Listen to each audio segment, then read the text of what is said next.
taro lafiya, an zo sa lafiya. Duk abin da ake jin tsoro alhamdulillah Allah ya kaɗe shi.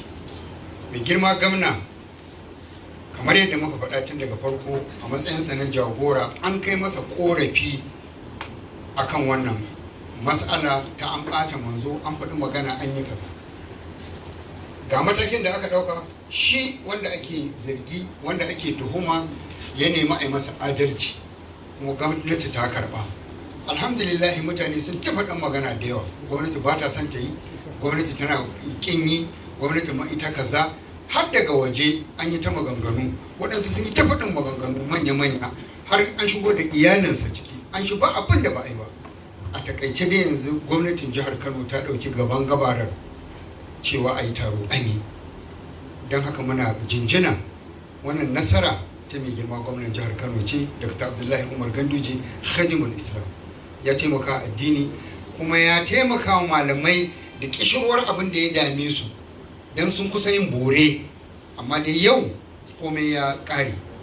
Babu shakka za mu yi godiya ga jami'an tsaro na farin kaya, wato DSS kenan, da kuma masu uniform, su kuma 'yan sanda kenan, saboda muhimmancin tsaron da suka bayar a gari zuwa nan aka yi taron nan lafiya, aka gama lafiya.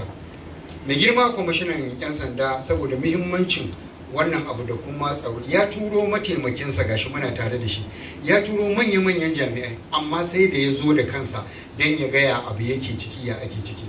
Shi ma na farin kaya DSS, bayan ya turo manyan jami'ansa, shi ba ma ya gari, amma yana magana da su, me ake ciki, me ake ciki. To an yi lafiya, an gama lafiya. Yanzu abin da ya rage illa mutane sun ji abin da ya faru, za su yi hukunci, za su yi ɗauka me aka yi, me aka yi, me aka yi, an ji. Ya kuma rage gwamnati ita kuma ta ɗauki matakin da za ta ɗauka. Amma mun tabbata, kamar yadda mai girma gwamna ya faɗa, an gayyaci Malam Abdul Jabbar ya zo nan gurin cikin aminci, kuma za a mayar da shi gida cikin aminci in Allah ya yarda. An gayyaci malaman nan cikin aminci, an ba ku mota kun taho, an ɗauko ku, za a mai da ku inda aka ɗauko ku cikin aminci. An gayyaci 'yan jaridu, su ma sun zo cikin aminci, za a koma cikin aminci. Muna fata Allah ya wannan taro albarka, Allah ya sa wannan abin da aka yi ya zama wato mabuɗi na toshe wata kafa ta fitina, musamman ga janibin jagora annabinmu sallallahu alaihi wasallam, wanda ya fi karfin a taɓa shi. A wannan ya nuna cewa annabi shine annabi.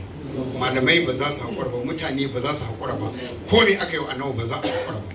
Muna kuma ba da shawara a gwamnatance, idan za a yi magana a yi daidai da hankalin mutane. Mutanenka da kake magana da su, to ka yi magana daidai da hankalinsu. Kuma in abu ba zai amfanar ba, bai kamata a taho da shi ba. Da ɗan uwa Shak Malam Abdul Jabbar,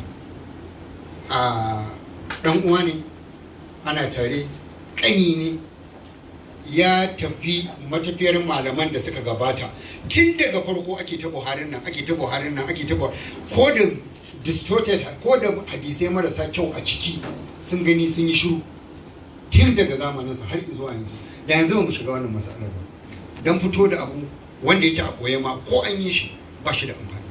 Muna fata ku malamai iya bakin rigingimu na addini suna da tsauri. Rigimin da suke tsakaninku na Qadiriyya, Tijjaniya, Izala, shi kansa Allah ya sa wannan taron da kuka yi, kuka haɗe kanku, ya zama wato wani mataki na a zauna lafiya. Ku iya harshen ku yadda za ku jawo hankalin al'umma, mu gudu tare, mu tsira tare. Allah ya ba mu zama lafiya. Muna godiya a madadin mai girma gwamnan jihar Kano da gwamnatin jihar Kano. Muna godiya Shak Malam Abdul Jabbari da ya amsa wannan kira ya zo. Muna godiya ga kunzumin malaman Kano daga bangarori daban-daban da suka zo. Godiya ta musamman ga shi profesa da ya bar aikinsa ya kamo hanya ya taho. Muna godiya ga jami'an tsaro da suka zo. Allah ya tabbatar mana da alheri. Assalamu alaikum.